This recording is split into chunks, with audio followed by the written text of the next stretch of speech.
Welcome back, everyone, to the end of Planar Crossroads and Black Dragon Gaming's cooperative thing. Please ignore my displacer beast that won't be quiet.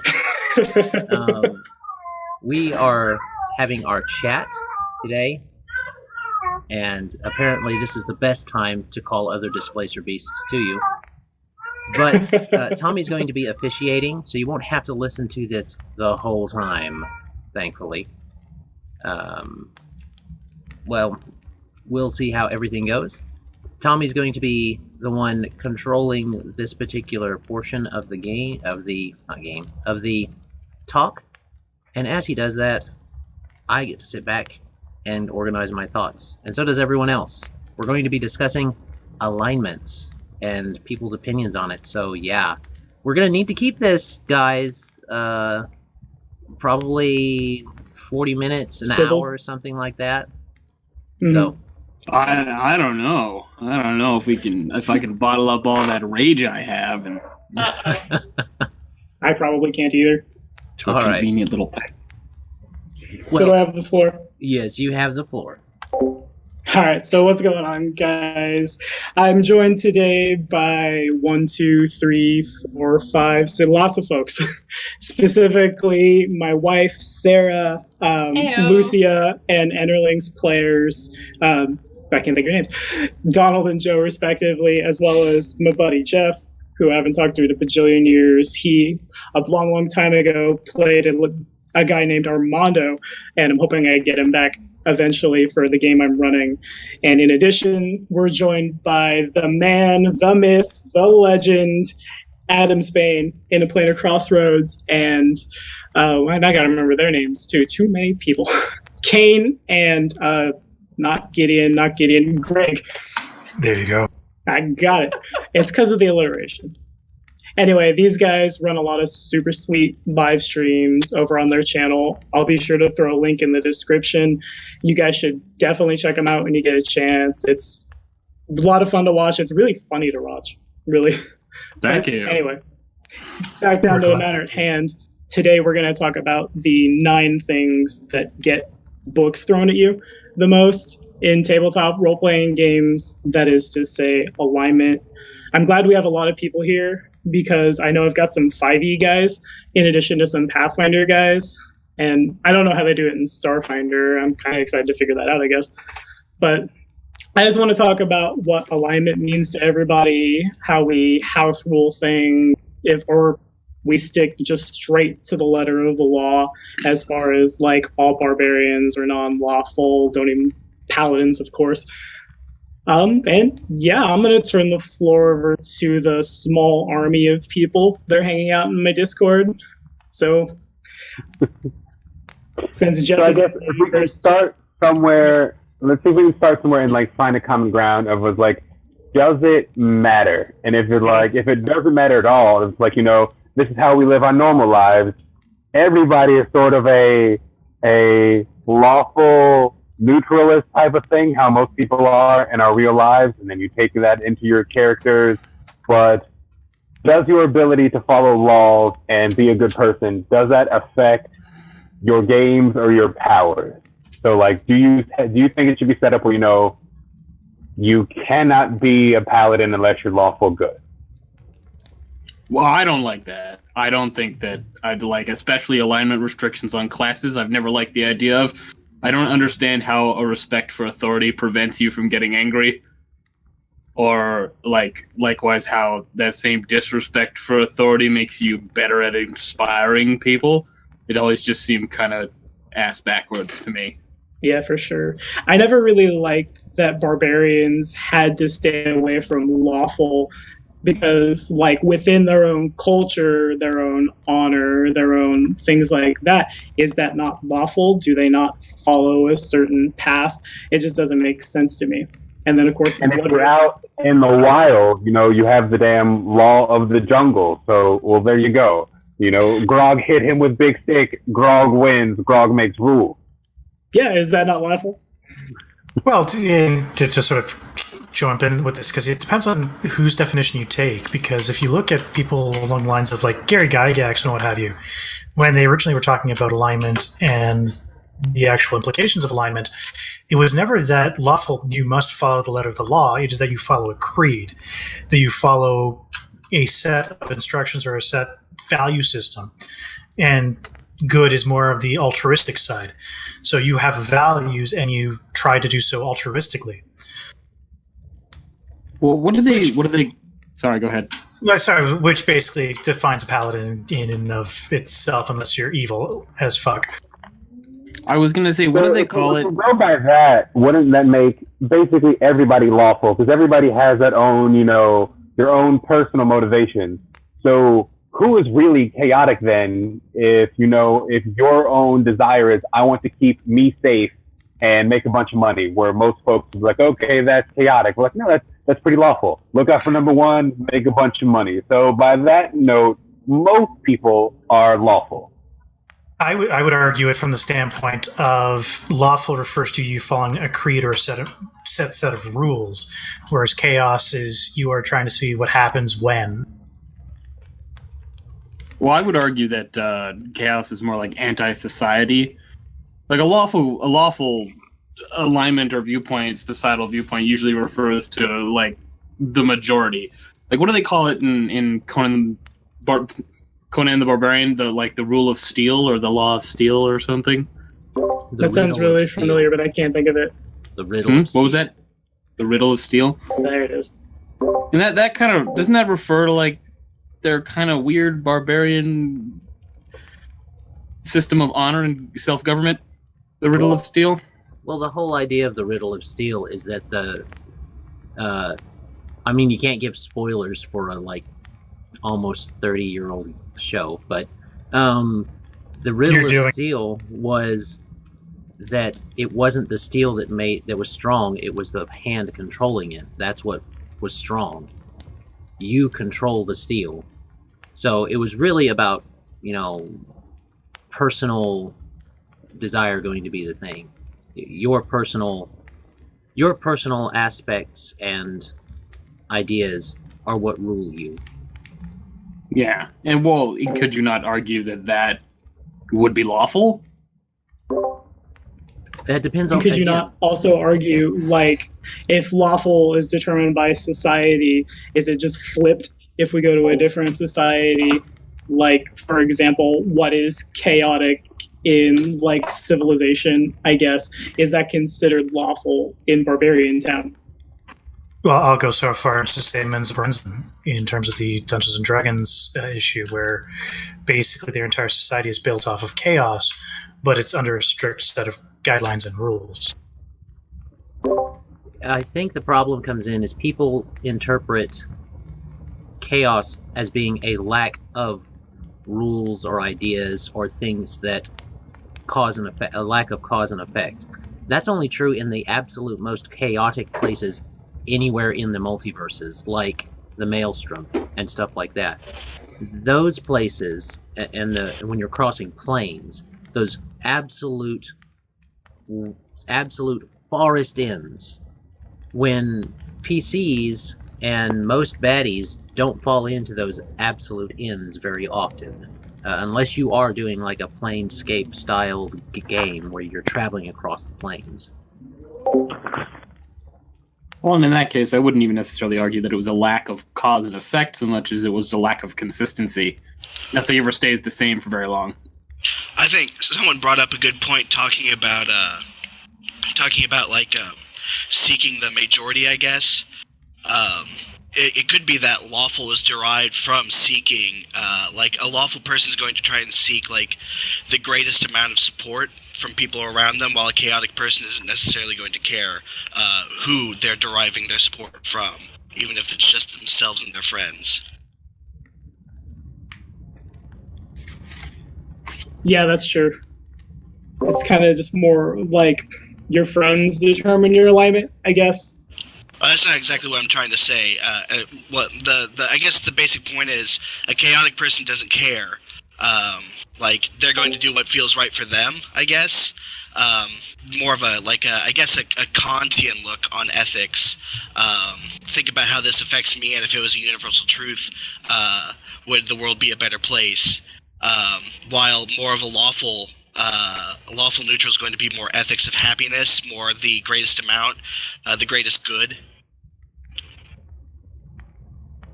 Yeah, I can agree with that. People like, But then I you go consider to the myself greatest to be good CG could often lead back. to like some evil stuff. Yeah, Like the it could. greatest good of like, I don't want anybody to die. And the best way to make sure that nobody die is to take away everybody's freedom. It's a strict curfew. So in trying to be lawful good, you have now become lawful evil? Yeah, I was gonna say, I totally that's smell a huge Asmodeus. stretch, though. That is a huge stretch. Well, it's not as far of a stretch as one would think in the setting that we're talking about. Because right now we're talking a lot about everything we're saying is completely homebrew. Because none of this is as what's described in the books. The books describe good and evil and law and chaos fairly clearly. They've got them displayed to you fairly clearly. They even give you examples in the deities and the planes. This is what the absolutes of these look like. And I think that what happens when we start to talk about alignments is that people start to confuse personal morality to what is presented in D&D and Pathfinder and similar alignment systems, which is cosmic morality. There is good and evil. There is definitive, objective good and evil demonstrated in the settings that we're talking about. However, in our personal lives, we don't always see it that way, and because of that, we confuse morality with alignment and personal morality with cosmic morality. And that's just something, that's a dissonance between this fictional world and the real world in which we dwell in. So there is that. And I think when that line gets blurred, that's when people start throwing books at each other. It's easy to forget that, like, Proteans are born from those being the chaotic neutral outsiders of Pathfinder, just literally born from chaos. Yeah, and in much the same way that... And trying to spread chaos forever. Hashtag warp wave. Oh. Yeah, in much the same way the Inevitables are born of law, and the Imperials are chaotic good, and so on and so forth. Right. Imperials are like the ranks of angels. They can be any three of the alignments. Mm-hmm. I thought they were always chaotic good. That's the Azatas. Yeah. Fun factoid. So the folks who wrote the book, did they ever has there been like a sit down situation where they've done a panel where they figure out what's that? Nothing. I said I couldn't think of one off the top of my head. Okay. There is an interview with Gary Gygax who actually talked about alignment from the standpoint of it being good being more from the standpoint of altruistic, evil being self-serving, lawful being following a set of values and a creed, basically to the letter, whereas chaos is much more of the free-flowing thought. I do remember that. I just can't remember the link off the top of my head. Well, in that case, I would figure that like following a creed or a code to the letter wouldn't, in like the case of law, it wouldn't be one that you came up with yourself. It would be a code like it would be someone else's code that you followed. That's possible. And but there's even also with those monks sometimes have their own code that they follow, and through that discipline, they gain their abilities. Well, yeah, but that's like that could also just be a code that they were taught at the temple they served at. Right. I always thought myself, like, it would make more sense if a monk functioned more like a cavalier. They get the orders and they follow the edicts as they level, and thus they can be any of the 9 alignments. Oh, that'd be cool. I had it explained to me once by somebody I'm no longer associated with, and I think he just did this to justify his girlfriend's tiefling monk thing with a goose companion. It was weird. But he explained it as monks must be lawful because they meditate every morning and they work out every morning, and I think that's a load of crap, personally. Well, Joe knows who I'm talking about. Yeah. Well, the books talk along the lines of, they define it fairly clearly when they're talking as far as this specific setting. They say good implies altruism, respect for life, and a concern for the dignity of sentient beings. Good characters make personal sacrifices to help others. That is an inherently good thing in Pathfinder. An inherently evil thing, like evil implies hurting, oppressing, or killing others. Some evil creatures simply have no compassion for others, kill without qualms, etc. And then some actively pursue it for a deity or a duty. And then there are people who are just neutral. Now, this is how they define neutral. People who are neutral with respect, people who are neutral with respect to good and evil have compunctions against killing the innocent, but may lack the commitment to make sacrifices to protect and help others. This gives an insight on why when you look at different settlement rules and different settlement things within the game, and specifically in Pathfinder at this point, they term most of the country towns are considered neutral good. That is the default for a villager. It's just kind of neutral good. And then as you get closer to the city, it goes closer to straight neutral. And that's something that they have in general when you watch their different settlements. And that shows their approach, or the approach of the system, I should say, the approach of the system to the general behaviors of people. And again, we're talking about the morality, or more specifically as it's referred to, the alignment of a person is not going to be their single action. Okay, one single action does not a paladin unmake.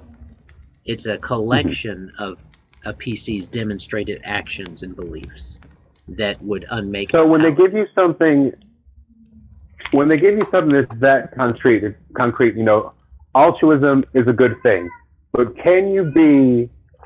when selfishness is an evil thing, can you be altruistic for selfish reasons? That I want to make sure that everybody's doing good, because as their society thrives, I thrive. I want to be able to put myself in harm's way because I need to make sure that my party is going to put themselves in harm's way to protect me later on. So is that would that be like a true neutral? It's like, I'm really nice only because I want everybody to be really nice to me. I think in Pathfinder, at least, that gets outed when you die and Pharasma's judging your soul. Like, if I'm playing, and on Saturdays, I'm playing a character she's chaotic evil, and it's been a whirlwind of deck of many things and angry vampires, oh my. And right now, she's just kind of sitting in the back doing mesmerist stuff, hoping people, like, take their eyes off her. And though she might eventually start to, and I'm air quoting hard, care for the party, it's always going to be out for her. And I don't know how D&D does it or anything like that, but when you die and your soul is judged, if you were a bad person, though you did good things, if they were for bad reasons, you're still sent to the bad people afterlife. Yeah, there's a big rubber stamp in Pharasma's office with the word sociopath. Pretty much. She reserves Are you referring to Shadow?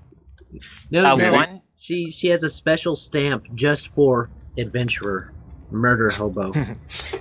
Yeah. A GM told me how the afterlife work when it came to the Green Reaper or Pharasma talking about Pathfinder. I would say she probably examined your soul and calculate everything, if you're good, bad, what you did, and then give you a final verdict, what happens. So more of a calculation of everything you pretty much do in your life, where you go. Yeah, it's kind of like the Egyptians weighing the heart against the feather and all that. Mm-hmm. You're never going to escape it. As someone who had to really look into the different lore behind the deities and stuff, Pharasma does not judge every soul necessarily. She only judges the souls that are untethered, you might say. if you are a servant of,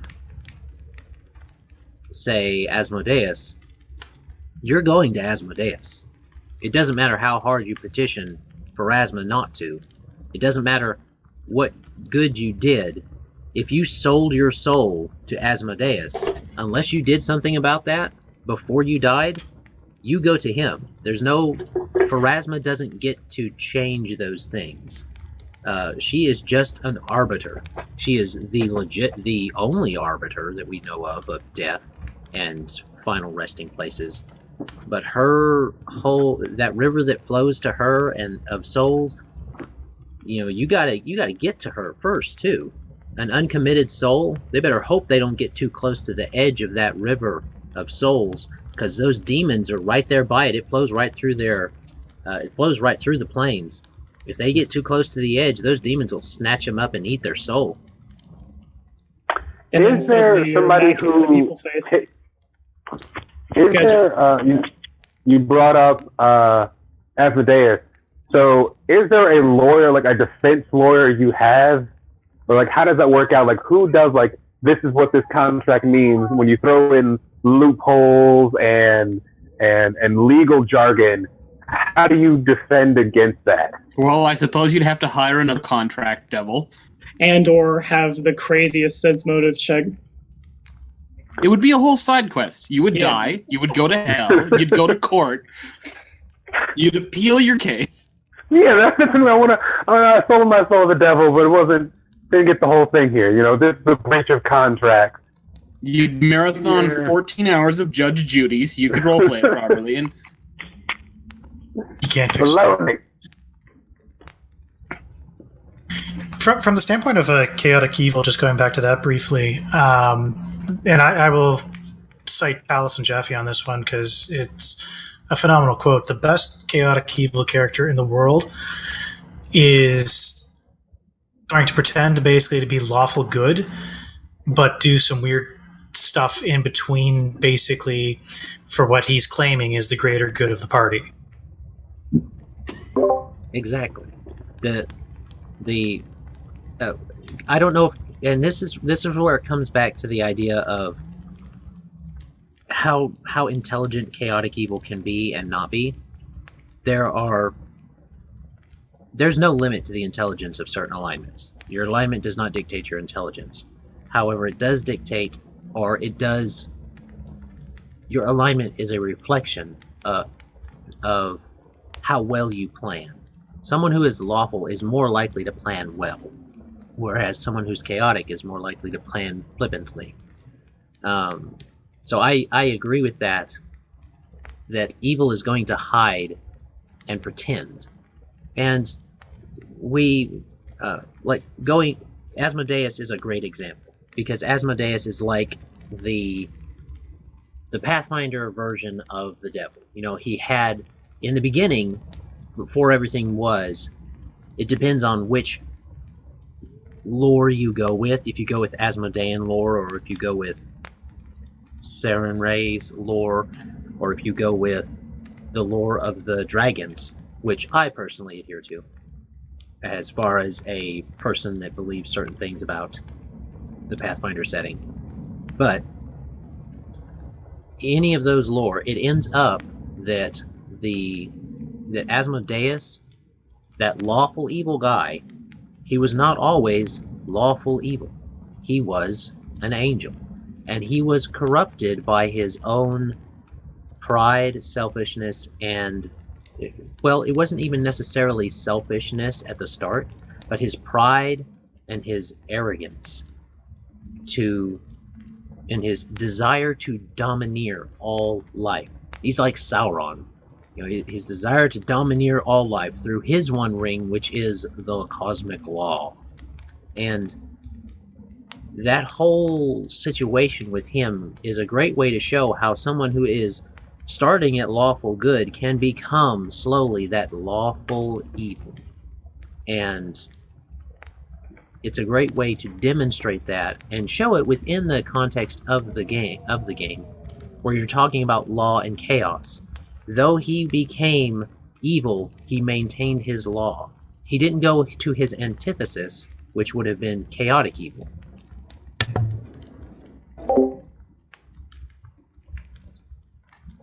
Yeah, I can agree with that. And I also thought that, like, you don't play the character you're playing to the hilt if, like, I guess Mega Paladins aside here, if you don't move your alignment just a little bit as the game progresses. Because I think very few people in real life will go out and experience the world and then, unless you're just really small-minded, not change your opinions at all. That's part of growth, that's part of life, that's the human experience. And that's, if you don't reflect that in your RPGs, I think you're kind of missing out a little bit. You lose a lot of really good role playing. Yeah, and I'll use one of my characters because I don't know whether or not we're actually going to get to that point or how far it's going to be until he gets himself killed. But my paladin is very much, and I have had this conversation where basically it's okay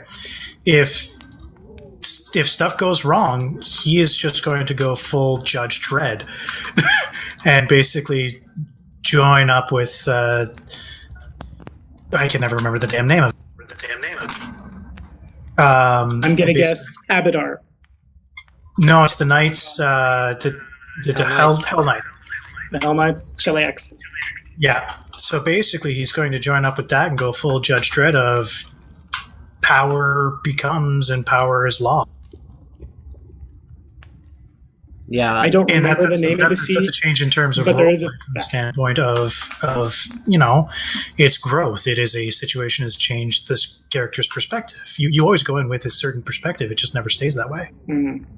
And that makes me all the more excited to see the Rise of the Runelords game picked up and move forward, because I never would have thought that watching the Crit Fisher go crit fishing for Yomade.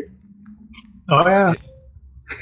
Oh yeah, that doesn't mess with a pre-established adventure paths monster economy at all. Oh no. No, don't be ridiculous. If we didn't have Gideon there, we'd probably all be dead. Yeah. As someone who's been watching it, I'm like halfway through episode 26 without like spoiling it to the populace at large. And it's basically just get behind the paladin. That's usually how it goes, though. Especially when it's 3 full casters in a rogue. Yep. Well, that's the funny part is that I'm basically this group's version of No Mercy Percy, and it experienced me DMing and the number of crits that I get even as a DM. Yeah, you're ridiculous. You're a ridiculous Nice. person. You don't need the No, they know expanded I crit changed- range. You don't even need it. You just crit anyway. And this is the issue is that I change my dice depending on the situation. Oh well, it hasn't ruined us so far playing Starfinder. I don't imagine it'll ruin us playing Rise of the Runelords either. No, it just helped you in Starfinder when the ads killed themselves. Yeah, you crit fail a lot when you're DMing. I have noticed that. I'm perfectly okay with it. Dude, I do too. Sarah and Joe can attest, I regularly roll like 1 through 8 whenever Oh, I am yeah. DMing. It's rough. It's hilarious. How is it? Sure it is. So does Starfinder hold really tight to alignments as well? I notice from like No. what very little I've read, it kind of feels like they're funneling towards the 5e crowd, and I'm curious to where like Solarians, is that what they're called? The Paladin equivalent? Do they have to be of XYZ alignment? Or like their cleric? I wouldn't say Solarians are necessarily there is no paladin class really. You don't have any space paladins per se. You kind of have a space druid, but it's kind of like it depends all on what you pair your class, how you pair your class and your job basically is what it is together. Like if you pair a criminal and a soldier, you're probably a merc or a hired bodyguard or just some muscle. However, if you pair a soldier, You'd be a thug because Rod's a soldier and a mercenary. Yeah, but if you pair a mercenary with a mystic, all of a sudden you become a war cleric. Or if you pair a soldier with a priest, you're starting to get into the idea of, I could dip into another level of something else and get into some paladin areas. But again... Which, from that standpoint, I do kind of find it funny, given the fact that Iomedae is very prevalent in Starfinder, and yet paladins are not a base class. Yeah, and as far as how they handle, as far as how Starfinder handles the different alignments and stuff like that, they're there, but I think that they've left them in more for a clear establishing of different realms, of different planes, rather than there are no restrictions on your class based upon your alignment, and I don't think there ever will be with the way they're doing Starfinder, simply because there's no mechanical functions that are currently built in to facilitate that. There are still Hell Knights, but the only people that would really join the Hell Knights are those that are already chaotic evil, or somewhere close to that, somewhere within a step or two. So lawful evil for them, I believe, isn't it? Mm-hmm. Yeah, it'd be weird to hear the Hell Knights go in CE. Yeah, that is my mistake. I know it's Hell Vengeance, or when the Adventure Pass set in Zodiacs, they're the neutral evil variant of the Hell Knight, but I could be wrong for which one of those Adventure Pass they are. That's kind of cool. I can dig it. What is that? I know there's a class in Starfinder. I think there's the Solarian that deals with trying to keep in balance of the destruction and creation, or the light and darkness, and sort of how does that play in to your role playing as well as something that affects you mechanically. Well, we have the way I always viewed Solarian is very much Jedi-like, but yes, the Solarian in our group is always interesting. Yeah. Well, that's Malcolm. Well, he's kind of on that one's a Kasathan that's on his journey of self-discovery anyway. So I mean, he's gonna do weird and crazy stuff. But he won't do that weird and crazy stuff with 4 attacks in a round, and I'm still mad about that because I really like Kasatha. I like Kasatha too. I understand why they did that. They did that to streamline things. As far as combat goes, you get 1 attack a round. That's what you do. You get 1 attack a round. I think there will probably be special things later to change. Well, from what I've been reading, it seems like you can full attack for 2 attacks, but they're both at a -4. And Kasathan can actually do 4 attacks with small arms if they take a full round action to do so. Oh, sweet. Never mind then. It's a feat, though. Ah. Yeah, it's called Fusillade. Neat. Well, if you put that at first level and then you start using it, woo, man. You build with some of those dice rolls that you need to do. Yeah. But we got way off topic. Welcome to any discussion about tabletop role-playing games. Yeah. Trying to think what else. I know we're talking about specifically for setting in terms of alignment, but I think it was Adam said that villagers are supposed to be NG, and the closer you get to a city, we end up being true neutral. And from the point of view of the guy who lives in small town Missouri and has snake bites and has long hair and prefers his clothes black and his band tees really sweet, I would say that at least modern day Earth, I would say the small town is a little more lawful neutral in the sense of like, if you are not exactly like them, you're different and shouldn't, basically. Well, word. You get a lot of that up in small town Alberta too. I would also present out to the group that we're talking about real life versus contextually objective people, not subjective people. Because real life is subjective in how people tend to react.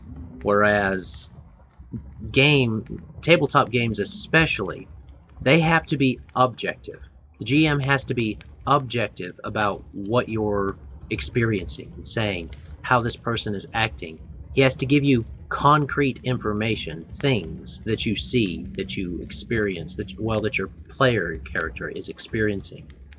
Because if he doesn't, how is he going to explain your sense motive accurately? If you've accurately sensed the motive, he has to give you that information. However, if you've missed it by a certain amount, he has to then give you false information. Or he can. I do. I do too. I think it's because we were just approaching this from a human aspect, and I think one of the things that it's awesome about sci-fi and regular fantasy is that we have things that aren't human that we can put our human values onto. So Tommy, you being, the person in black with long hair and snake bites, you are the tiefling living in a human village. So you still experience that same thing in a fantasy world, but it's not between humans. It's those aspects placed on a different race. That is a very, very accurate description of my teenage years, actually. Well, Living in small towns with all these church schools dumping out into me, and it's no offense to anybody who might be religious, but definitely just all the judgment and holy water thrown at me. I guess the horns never grew in. Boo. Well, I mean, if you're going to be a tiefling, you may as well get the horns. But I actually don't like comparing the real world and using. I think it's great to take inspiration. But using the real world to try and define this fantasy one is hard. It is impossible because they are literally different things, but there are inspirations that can be taken. For example, race is not something that you can fully accurately work through by trying to make a comparison between a race in a Pathfinder game and this race in a Pathfinder game. You can address it if they're all humans, but you can't address it if there are humans that are bigoted to orcs or orcs that are bigoted to humans, because those are literally different things. They are literally different races. They're not subjectively different, like humans try to make themselves a different race, even though they don't have one. We're all human. We try to say, oh, well, he's black, or he's white, or he's Chinese, or he's Japanese. You're human. Your ethnicity is not your race. But in Pathfinder and in other things like that, you do have different races. Dwarves are a different race. They're a literal different race. So addressing that can be difficult. And using it... I get your point there, and then we go does that matter if here is an orc and here is a human? How much is personality, and I guess in the fantasy world, how much is nature versus nurture? That every orc is going to be a bloodthirsty smash 'em up, and every elf is going to be so snooty, and then even within them, we know that they're all elves, but woodland elves are way different than high elves. Even though they're still technically the same race, they're really different from each other. Well, in the games, especially if you go to a game like Warhammer, and I bring it up because it has a good system. It has a system that one of my players, Alex, wanted me to make sure to bring up in this. In something like Warhammer 40k or Warhammer has kind of alignments, but they run it with an insanity type system, where as you go and things happen to you, your alignment shifts mechanically.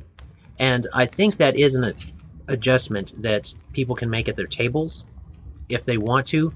Keep track or work out a system that works well for your table, where you keep track of good deeds and bad deeds, or at least the player's intentions behind those deeds, because the player's intentions behind the deeds are what dictate their cosmic alignment, not their personal, and their cosmic alignment then also dictates their personal alignment. And in 40k they have that change. I feel like in systems that have sliding morality scales, like Warhammer does, I haven't played enough Warhammer to know. But I feel like systems that have sliding morality scales like that, or like Call of Cthulhu, which I am a little more familiar with, the sliding really only goes one way. You sort of get more and more deranged as time goes on. It's very, very difficult to become underanged. Well, to be fair, that has a lot to do with how we play our characters, too. The stuff you end up doing. I mean, if you're out murder hoboing, you're not going to become a good person.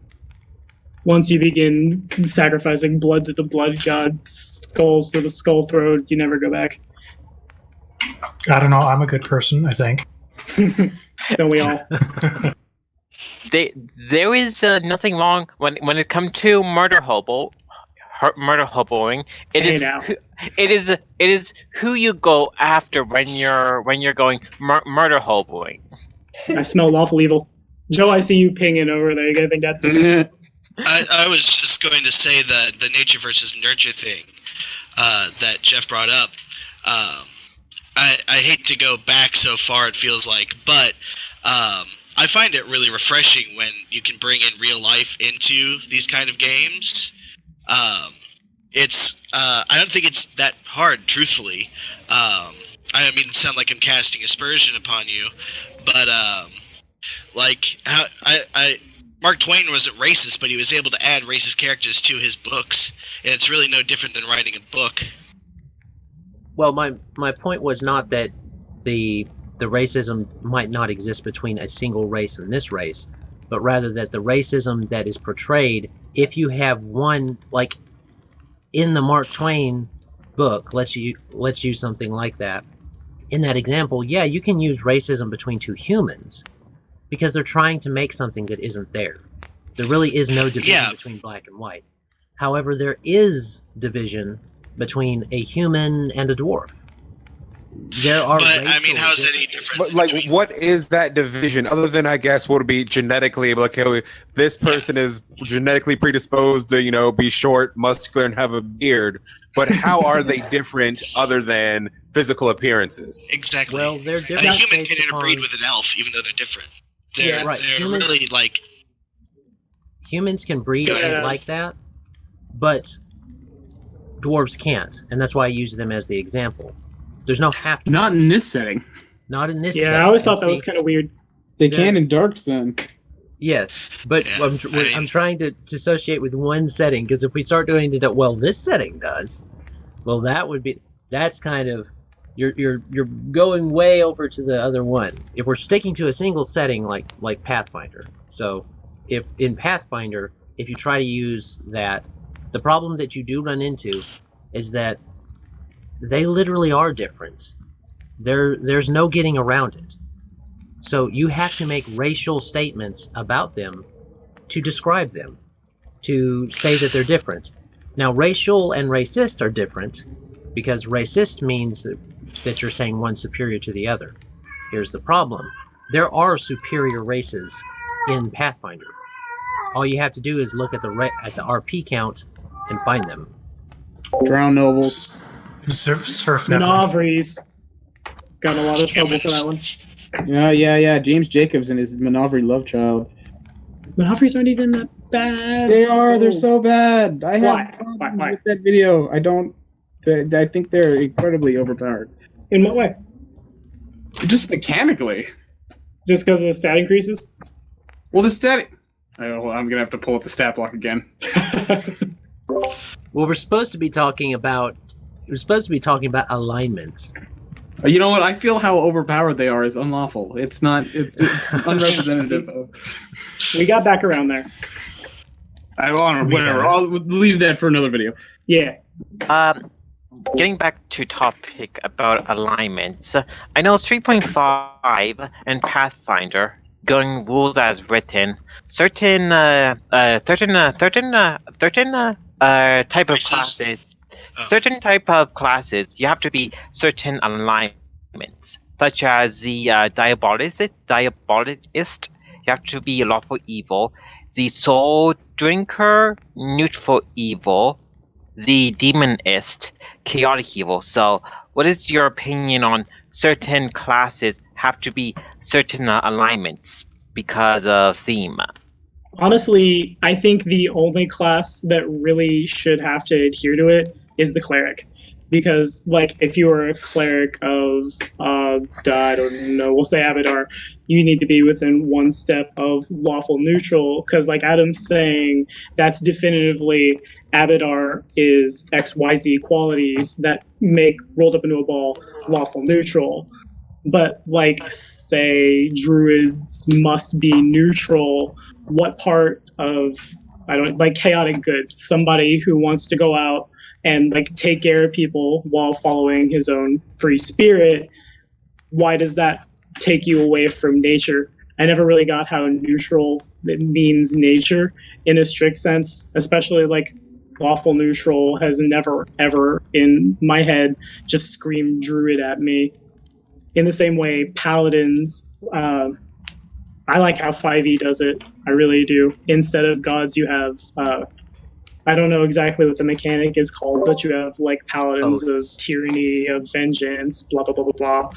I think that's a little more fair because, like, every god, realistically speaking, would have their champion running around the mortal world, smiting things and what have you. Not necessarily. They did that. I think that comes a lot around to the change in perception of paladin, too, in the common vernacular and in the common concepts of how people perceive them. When they made the game, paladins were holy knights. That's what it was. So in the same way a cleric served a god, the paladin served a god. It didn't matter what paladin you were. You served a god, and you had to serve that god. Now, 3.5 did come out with, in their Dragon magazine. The paladins of slaughter, freedom, and tyranny, but they were tucked away in a Dragon magazine, and then later on, I believe, in the second player's handbook. If you look in, you can look up plethora of paladins. That's what it is. Alignment is everything to these 7 NPCs, and they're basically classes from that. So you can get ideas from that if someone wants to look that up. There's also the anti-paladin, right? In terms of if you want to go the evil side of things. Yeah, but that's strictly chaotic evil. Oh yeah, they're so bad. They can't even get rid of fear properly. Like it's paladins get immunity to fear. All they can do is give people a -4 on fear effects. That's just so unbalanced. Which is kind of, I think it's funny because there's a bard. It's either a bard or a skald archetype that can scare things that are normally immune to fear. Bard. Now, back on the topic of how much anti-paladins suck, I was going to make a anti-paladin to go along with my character in Tommy's Roll20 game, but I think it was originally for a different GM entirely, but at this point I'm probably not going to bring it in, but it was originally going to be an anti-paladin. But then we realized how much anti-paladins are good, so I probably just was going to do a paladin that followed, like, chaotic evil practices, if Tommy was going to allow me, but... Yeah, I was too. Also, Van would have shit bricks if you brought in another evil character. Yeah, he would have. If I remember... Have any of y'all seen the Disney movie Hercules? Yeah! Yes? Most people, I think so. I was inspired by that to sort of figure out and to have a cleric who gets the powers of, like, Asmodeus, because Asmodeus broke the contract. So, Hades did all this stuff, and, if you break this contract, I'm going to get all of these powers. So that's how I wound up getting a lawful good cleric, made a deal with a lawful evil god.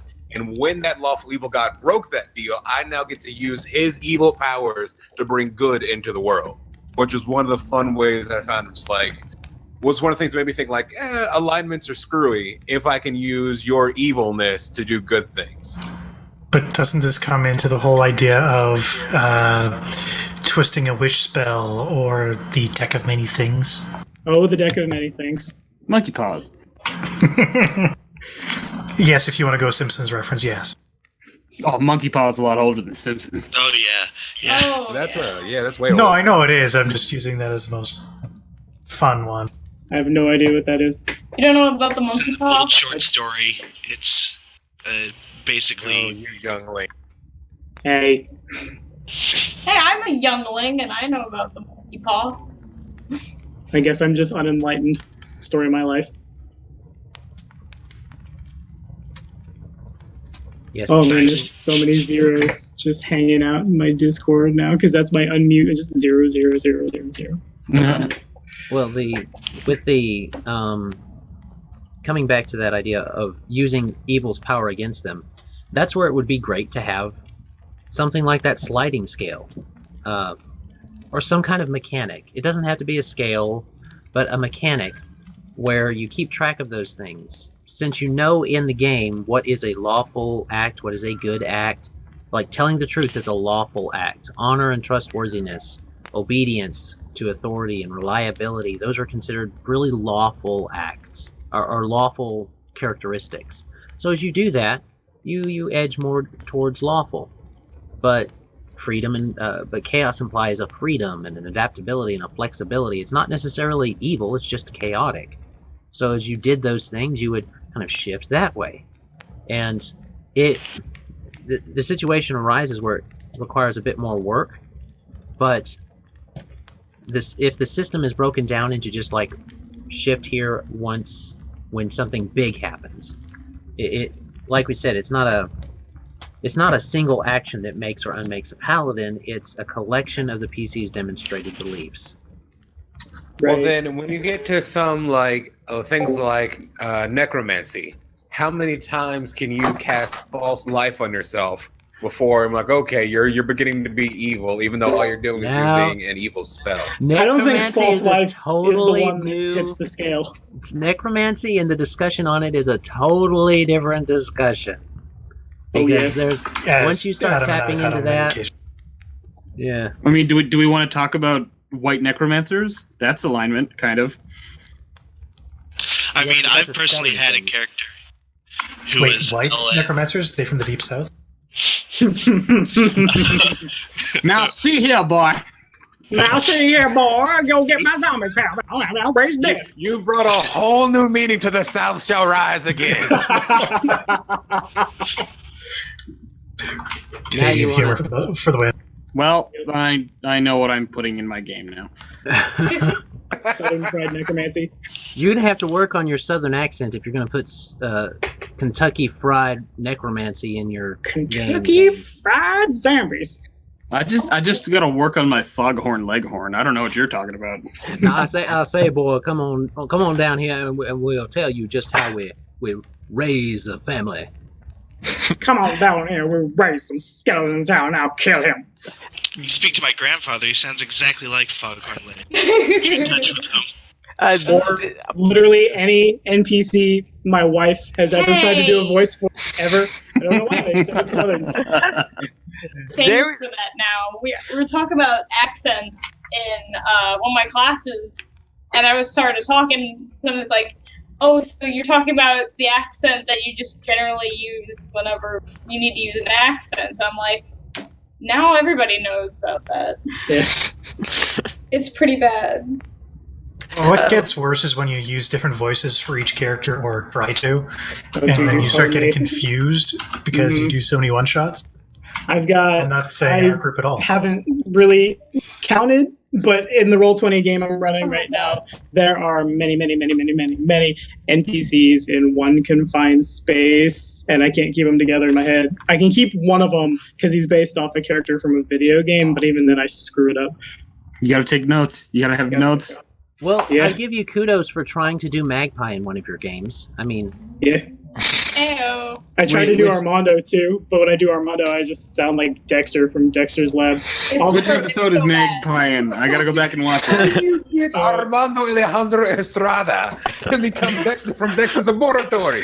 I don't know, man. My laboratory! Get out of my laboratory, you poor person! Tommy, I was partly expecting, when I see Armando, I was expecting to see a female version of him. I forgot about that, to tell you the truth. Tommy, your Armando sounds Scottish. That's how I feel about it. Very spicy Scottish going on. It's The like best what? kind of Scottish. Like, oh, that's some spicy haggis. Nice. The best kind of haggis. I wouldn't know. Sheep's guts, I think, have never really appealed to me. No. I mean, if Depends you on put the hot sauce flavor. on it, everything is yummy with hot sauce on it. Yeah, fair enough. Agreed. Get the Except sriracha. eyes. Except for eyes. What? What are you talking about? Because you rubbed the hot sauce in your eye. Yeah, I did. We have derailed hard. That's all right. That's all right. We've come around past the hour mark anyway, so we probably Yeah, I need think to I was wrap going to this say up. we've probably bottomed out here. Yeah. And this is a pretty good segue into if, Adam, you're going to keep your next week, like you had said, how to keep a gaming group together. That's your Around the Hearth. I think you're looking at it right here. Just have fun, talk to folks. Yeah. That's a way to do it. So I'll either come up with, we'll either do that kind of, or we'll do something different to branch off of it. But this is how you keep a group together. So Absolutely. Yeah, I was going to say, speaking of keeping a group together, did you guys read that article about the D&D game that's been going on for 35 years? Oh I yeah. have. So jealous. I saw that, but like, it's so many different people. Like, is it really one campaign with so many different people just going Yeah. through? Well, Or I just, mean, like, how much series do you of like one shot? Titans East? Yeah. I mean, I've had the same group for like 3 years, and it's down to 3 of us, and they're all present. But we've had so many people just in, out, in, out, in, out. I think it's just I- nature of the beast.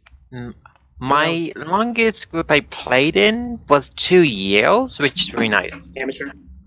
well, for me, for it to qualify as a single campaign, it literally has to be the same campaign. You can't have any kind of side questing or stuff like that now. That's cheating. Yeah. If you've beaten the big bad and started over with new characters, it's a new New campaign. Mhm.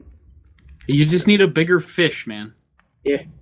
How big can We're the just 35 years? How big is that fish gonna get? First it Crying was out the loud, you can mayor, reach then level it was a 20. baron, then it was a viscount, then it was the king, then it was the emperor, then it was the emperor of the neighboring continent. Then we fought the Pope. Then we fought Space Pope, the Universal Pope. Dude, this is Then we Extra fought- dimensional Pope came in. He came in. He was real angry. Yeah, and then Mecha Hitler was there. That was pretty gnarly. this is like Dragon Ball Z levels of escalation. Okay, we went from Podunk on the farm Goku to Frieza, and now in Super whatever he's doing. What? I mean, come on. Or it was like SG-1 style, and it just kept coming back. It's like, guess what? He's back. Like, oh, why would he die? He blew up in a supernova. Come on. Yeah, Sir, and then when you're companies. done with Mega Space Pope, then the mayor comes back as a super-powered zombie vampire. Yeah. And he's got a parasite living in his brain, and his eyes glow, and it's bad. No one likes it. And if you're lucky enough, you can have a crossover game with some of your other friends from across town, and then you have to beat up their big bad baddies for a season or two. Yeah, you team up in a Teenage Mutant Ninja Turtles Power Rangers crossover. Hell yeah, surfing on the moon. All right, we need to wrap up, everybody. We should. Oh, I thought we'd already wrapped up. I'm sorry. No. We're getting there. Okay, So should I do the honors, Adam? yes. Tell everybody about what they should be doing with their time. What they should be doing with their time, obviously, is watching our sweet YouTube channel. Like I said, Adam over here and his friends, they've got super sweet live streams going on, and I'll be sure to throw a link in my description. And you guys are selling yourselves short if you don't watch these guys play. And I'm hoping Adam knows I have called dibs. I want a spot because that's how fun it is to watch in a Just Planar wants to- Crossroads again. He just wants to play alongside Magpie and Gideon and stuff like Yeah. that. Well, I mean, we are amazing.